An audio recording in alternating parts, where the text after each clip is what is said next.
നമസ്കാരം. ചില പ്രത്യേക തരം മാംസാഹാരം കഴിക്കുന്നവരെ തിരഞ്ഞു പിടിച്ച് ആക്രമിക്കുന്ന ഒരു പ്രവണതയാണ് ഇന്ന് നമ്മുടെ രാജ്യത്ത് കണ്ടുവരുന്നത്. എന്നാൽ അതേ രാജ്യത്ത് തന്നെ മാംസാഹാരം പ്രസാദമായി നൽകുന്ന ഒരുപാട് ക്ഷേത്രങ്ങളുണ്ട്. അങ്ങനെയുള്ള ചില ക്ഷേത്രങ്ങൾ നോക്കാം. ഇത്തരം ക്ഷേത്രങ്ങളിൽ ഏറ്റവും പ്രധാനമായി പറയുന്നത് ആസാമിലെ ഗുവാഹത്തിയിലുള്ള കാമാഖ്യ ക്ഷേത്രമാണ്. 8-ാം നൂറ്റാണ്ടിൽ നിർമ്മിച്ച ഈ ക്ഷേത്രത്തിൻ്റെ ആകൃതി ഇന്നത്തെ ക്ഷേത്രങ്ങളിലേതിൽ നിന്ന് വളരെ വ്യത്യസ്തമാണ്. അംബുബാച്ചി മേളയും നവരാത്രിയുമാണ് ഇവിടുത്തെ പ്രധാന ആഘോഷങ്ങൾ. ഈ ആഘോഷ സമയത്ത് ആട്ടിറച്ചിയും മത്സ്യവുമാണ് ഇവിടെ പ്രസാദമായി നൽകുന്നത്.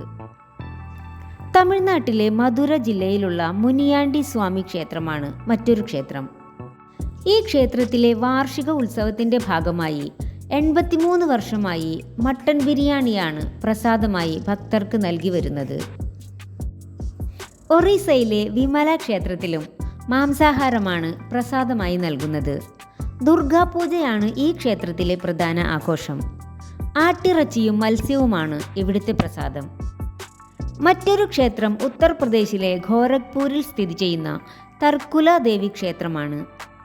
മൃഗബലി നടന്നുവരുന്ന ഈ ക്ഷേത്രത്തിലെ പ്രധാന ആഘോഷം മാർച്ച്-ഏപ്രിൽ മാസങ്ങളിൽ നടക്കുന്ന ചൈത്ര രാമനവമിയാണ്. ആട്ടിറച്ചിയാണ് ഇവിടെ പ്രസാദമായി നൽകി വരുന്നത്. വെസ്റ്റ് ബംഗാളിലെ കൊൽക്കത്തയിലുള്ള കാളിഘട്ട് ക്ഷേത്രം 200 വർഷം പഴക്കമുള്ളൊരു ക്ഷേത്രമാണ്. ദുർഗാപൂജയാണ് ഇവിടുത്തെ പ്രധാന ആഘോഷം.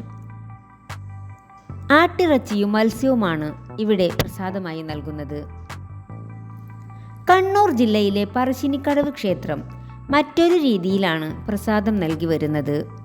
കേരളത്തിലെ മറ്റ് ക്ഷേത്രങ്ങളിലെ പോലെ സാത്വിക ബ്രാഹ്മണ ആരാധനാ രീതി പിന്തുടരുന്നില്ല എന്നതാണ് ഈ ക്ഷേത്രത്തിലെ ആചാരങ്ങളുടെ പ്രത്യേകത. മത്സ്യം, മാംസം, കള്ള് എന്നിവയാണ് ഇവിടുത്തെ വഴിപാടുകൾ. പുത്തരി തിരുവപ്പനയാണ് ഇവിടുത്തെ പ്രധാന ആഘോഷം. ജാർഖണ്ഡിലുള്ള ചിന്നമസ്തിക ക്ഷേത്രമാണ് മറ്റൊരു ക്ഷേത്രം. ശിവരാത്രി, മകരസംക്രാന്തി, നവരാത്രി എന്നിവയാണ് ഇവിടുത്തെ പ്രധാന ആഘോഷങ്ങൾ. ആട്ടിറച്ചിയാണ് ഇവിടുത്തെ പ്രസാദം.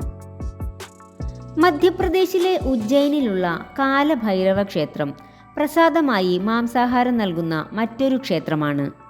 ഭൈരവ ജയന്തിയാണ് ഇവിടുത്തെ പ്രധാന ആഘോഷം.